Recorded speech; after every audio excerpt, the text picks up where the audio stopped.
नमस्कार, मैं हूं संगीता राय। पूर्वांचल एक्सप्रेस न्यूज के इस वेब पोर्टल में आपका स्वागत है। आइए देखते हैं हमारे संवाददाता राम सकल यादव की यह विशेष रिपोर्ट।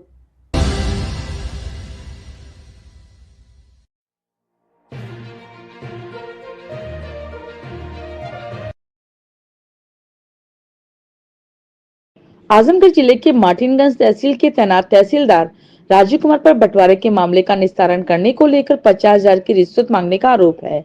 इसके तहत पीड़ित ओम प्रकाश यादव 15,000 स्कैनर भेजकर तहसीलदार राजीव कुमार द्वारा अपनी बेटी आराध्या चौधरी के खाते में ट्रांसफर कराने का भी आरोप है। यह आरोप दीदारगंज थाना क्षेत्र के रहने वाले पीड़ित ओम प्रकाश यादव ने आजमगढ़ मंडल के कमिश्नर विवेक को शिकायती पत्र में लगाया।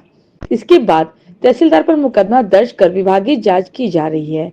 आपको बताते चले कि पीड़ित ओम प्रकाश ने पैसे भेजने का स्क्रीनशॉट भी शेयर किया है। इस पैसे का ट्रांजैक्शन 18 अगस्त 2024 को तहसील की बेटी के खाते में किया गया था। यही नहीं, 21 जनवरी को तहसीलदार द्वारा अपने बेटे आशीष चौधरी के खाते में 20,000 रुपए जमा करने की डिमांड भी की गई थी। तहसीलदार के बेटे खाता यूनियन बैंक ऑफ इंडिया में है।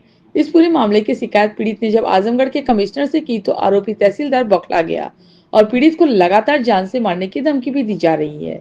इसके साथ ही 18 फरवरी 2025 को कमिश्नर के पास से इस पूरे मामले की शिकायत करके वापस आते समय कमिश्नर कार्यालय के बाहर ही आधा दर्जन से अधिक लोगों ने पीड़ित के साथ जमकर मारपीट की। इस मामले में पीड़ित ओम प्रकाश यादव ने सिधाई थाने में तहसीलदार राजीव कुमार, दिनेश यादव, प्रमोद यादव, पंकज यादव, प्रवीण यादव, चंचल यादव, अनिल यादव उर्फ पप्पू यादव, दीपक यादव उर्फ कोको और अप्पू यादव के ड्राइवर सहित 9 लोगों के विरुद्ध मुकदमा दर्ज कराया।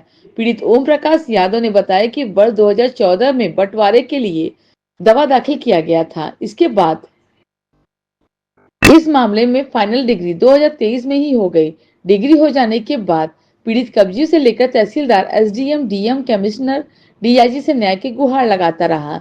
इस बारे में पीड़ित ने बताया कि 10 जुलाई 2024 को तत्कालीन एसडीएम को कब्जा दिलवाने को लेकर पत्र दिया था।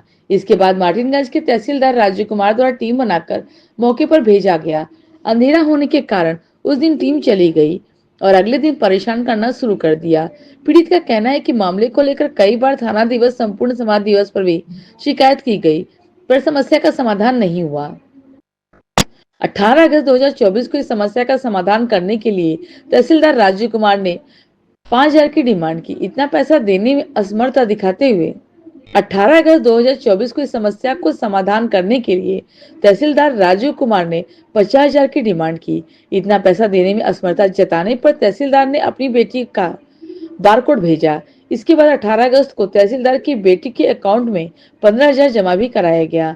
कई बार एप्लीकेशन देने के बाद भी जब समस्या का समाधान नहीं हुआ तो इस मामले में शिकायत डीआईजी और कमिश्नर से की गई। कमिश्नर के निर्देश पर 17 जनवरी 2025 को एसडीएम ने तहसीलदार को निर्देश दिया। ऐसे में आरोपी तहसीलदार ने 21 जनवरी 2025 को अपने बेटे का बारकोड भेजा और 20,000 की मांग की। इसके साथ ही तहसीलदार ने आश्वासन दिया कि 26 जनवरी के बाद समस्या का समाधान कर दिया जाएगा। पीढ़ी द्वारा पैसा न जमा कर जाने पर तहसीलदार नाराज हो गया। इसके साथ ही जो कमिश्नर की तरफ से जांच रिपोर्ट आई थी उसमें निस्तारित कर दिया गया। इस मामले में पीड़ित ओम प्रकाश यादव ने 4 फरवरी 2025 को कमिश्नर विवेक के कैंप कार्यालय पहुंचकर तहसीलदार के भ्रष्टाचार की पूरी कहानी सुनाई। इसके साथ ही पैसे का ट्रांजैक्शन का डिटेल भी कमिश्नर को दे दिया। इसके बाद कमिश्नर ने जिले के मजिस्ट्रेट जनता को बुलाकर इस पूरे मामले की जांच करके 1 सप्ताह के भीतर रिपोर्ट देने का निर्देश दिया। वहीं इस मामले में जिलाधिकारी नवनीत सिंह चहल ने बताया कि जमीनी विवाद में तहसीलदार मार्टिनगंज के खिलाफ शिकायत प्राप्त हुई थी। इस शिकायत की जांच में वह दोषी मिले हैं। इसकी रिपोर्ट शासन को भेज दी गई है। उनके खिलाफ विधिक कार्रवाई की गई है। मैं थाना दीदारगंज, तहसील मार्टिनगंज का रहने वाला हूं। मेरा डिग्री हुआ था जमीन का, 116 की डिग्री हुई थी। उसी के संदर्भ में मैंने जो है कई बार जो है प्रार्थना पत्र जो है तहसील स्तर पे कई बार मैंने दिया है, लेकिन उसमें जो है तहसीलदार के द्वारा जो है कई बार पैसे की डिमांड हमसे की गई मौके पे टीम लेकर के आने के लिए। और उसमें दिनांक पहली बार उन्होंने एक बार हमसे जो है 15/8/2024 को इन्होंने जो है टीम गठित किया था, जिसमें तहसीलदार द्वारा जो 18/8/2024 को मेरे अपने व्हाट्सएप नंबर से एक बारकोड भेजा गया और 50,000 रुपये की डिमांड की गई उनसे। तो मैंने उस समय पैसा नहीं था, तो मैं पैसा नहीं 50,000 कहाँ से देता उनको, मैं नहीं दे पाया। तो 15,000 रुपये फिर भी मैंने भेज दिया था उनके पास। 15,000 जब भेज दिया तो जो टीम बनाए थे तो उस समय वो टीम बना करके आए ही नहीं। पहली घटना तो ये हो गई, टीम बना करके आए नहीं। और ये बार बार उनकी मतलब ये था कि पैसा ये देते रहे हमको और मौके पे हमारा जो समस्या है उसका निस्तारण ना हो। उनकी मानसिकता यही रही हमेशा तहसीलदार की। और इसके बाद मैंने कई बार प्रार्थना पत्र जिलाधिकारी महोदय को और इसके बाद आपके डीआईजी साहब को भी मैंने दिया और इसके बाद मैंने कमिश्नर साहब को भी प्रार्थना पत्र दिया। जो है प्रार्थना पत्र जब दिया तो उसके बाद फिर एक बार इन्होंने टीम बनाई तो उस समय फिर बारकोड भेज दिया इन्होंने। फिर 20,000 रुपये की डिमांड किया इन्होंने कि 20,000 रुपया डाल दो और 26 तारीख को 26 जनवरी है और मैं जो है आपके यहाँ मंगलवार को आता हूँ 28 तारीख को।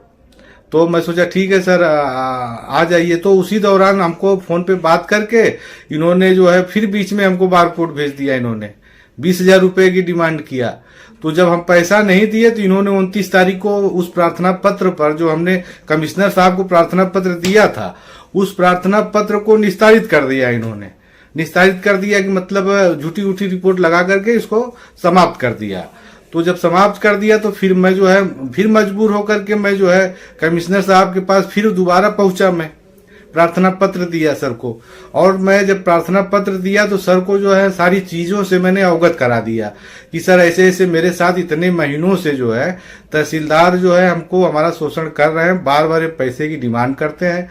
कभी एक बार मैंने सर 15,000 रुपये इनको मैं दे दिया था और अब जो है 20,000 रुपया जब ये दोबारा मांगे हम नहीं दे रहे हैं तो ये टीम जो है बना करके आते नहीं है।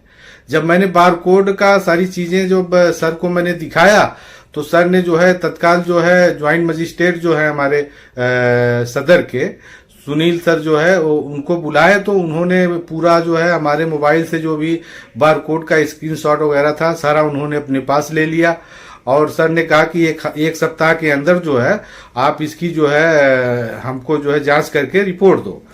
ये सारी चीजें कमिश्नर साहब ने आदेशित किया उस समय। तो मैंने बाकायदा सारी चीजें प्रोवाइड भी करवा दी जो है ज्वाइंट मजिस्ट्रेट साहब को। एफिडेविट भी दिया मैं, स्टाम्प पेपर पे लिख करके सारी चीजें हो गई। तो मैं बीच में जब मैं ये सब चीजें जब तहसीलदार के खिलाफ जब जांच शुरू हो गई तो तहसीलदार जो है हमारे ऊपर दबाव बनाने लगे। कुछ लोगों से जो मतलब इस तरीके के जो अपराधी किस्म के लोग हैं उनसे मुझे जो है धमकी दिलाना चालू कर दिए। एक ऑडियो भी मैं जो है हमारे परिवार वालों को थ्रेट देना शुरू कर दिए। तो मैं जो है वो ऑडियो जो है मैं ज्वाइंट मजिस्ट्रेट साहब को मैंने भेज दिया कि सर ऐसे ऐसे मेरी धमकी आ रही है। मैं तो घर छोड़ करके अब इधर उधर भाग रहा हूं और मैं घर छोड़ दिया था। तो अभी कल जो है कल मैं इतने दिन इधर उधर रह रहा था तो मैं कल साहब के पास मैं कल गया। कल दिनांक कितना तारीख है, कल 18 को सर मैं गया। हाँ 18 तारीख को मैं सर के पास गया कि सर ये बताइए सर मैं कब तक इधर उधर भागते रहूंगा, क्या करूं मैं सर, घर जाऊं कि नहीं जाऊं।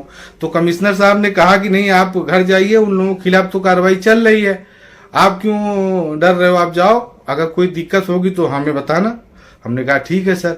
मैं कमिश्नर साहब से मिल करके आ ही रहा हूं गेट पे ही मेरे ऊपर जो है तहसीलदार ने जो है जानलेवा हमला करवा दिया। अब वो लोग पहले से अपना घात बना करके लोग बैठे थे कि ये निकले कि इसका काम यहाँ कर दिया जाए। और जैसे ही मैं निकल रहा हूँ उस जो ये अनिल कुमार यादव उर्फ अप्पू यादव नाम है, जो कुख्यात अपराधी भी है, वो कई हत्या कर चुका है। अब वो मेरे ऊपर जो है हमला कर दिया और उसके साथ और भी 4-5 लोग थे। कोई बाल पकड़ के गिरा रहा है, कोई लाश से मार रहा है। हम गिर गए वहां पे। अब गिर गए तो वहां पब्लिक इकट्ठा हो गई। अब वो रिवॉल्वर निकाल लिया, बोला तू तहसीलदार से समझौता कर ले, नहीं तो तुझे हम खत्म कर देंगे। और जब पब्लिक ज्यादा आ गई तो वो अपना रिवॉल्वर लहराते हुए वहां से निकला। मैं जो है तुरंत जान बचा करके किसी तरीके से मैं सोचा कि भाग करके फिर मैं अंदर चला जाऊं।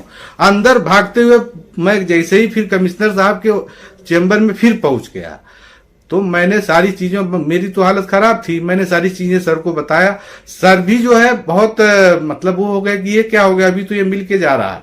सर को सारी चीजें हमने बताया तो तुरंत जो है उन्होंने जो है उच्च अधिकारियों जैसे कि ज्वाइंट मजिस्ट्रेट साहब भी आ गए, फिर वहाँ स्थानीय थाना जो है हमारे सिधारी लगता है, वहाँ के लोग आ गए। फिर सर ने तुरंत फोन लगाया एसडीएम मार्टिनगंज को कि आपको जो है ये अप्पू यादव के उसके लिए जो है बोला गया था, इसमें क्या कार्रवाई हुई।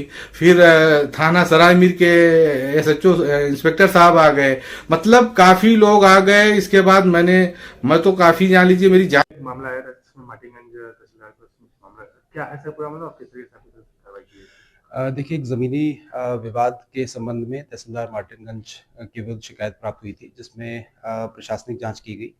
प्रशासनिक जांच में तहसीलदार मार्टिनगंज दोषी पाए गए थे और उसी के परिप्रेक्ष्य में उनके विरुद्ध अनुशासनात्मक कार्रवाई करने के लिए बोर्ड को संस्तुति भेजी गई है। साथ ही उनके विरुद्ध जो समुचित विधिक कार्रवाई है वो भी की गई है। इसके पूर्व भी सर कोई घटनाएं ना हो इसके लिए आप सर क्या निर्देश? देखिए, जनपद में रेवेन्यू संबंधित या लॉ एंड ऑर्डर संबंधित या अन्य जो भी प्रकरण है उसमें सभी अधिकारीगण पूरी शुचिता के साथ कार्य करें, पूरी कर्तव्य निष्ठा के साथ कार्य करें। इस संबंध में निर्देश सभी अधिकारियों को निरंतर दिए जाते रहे हैं और इस चीज़ को सुनिश्चित भी किया जा रहा है।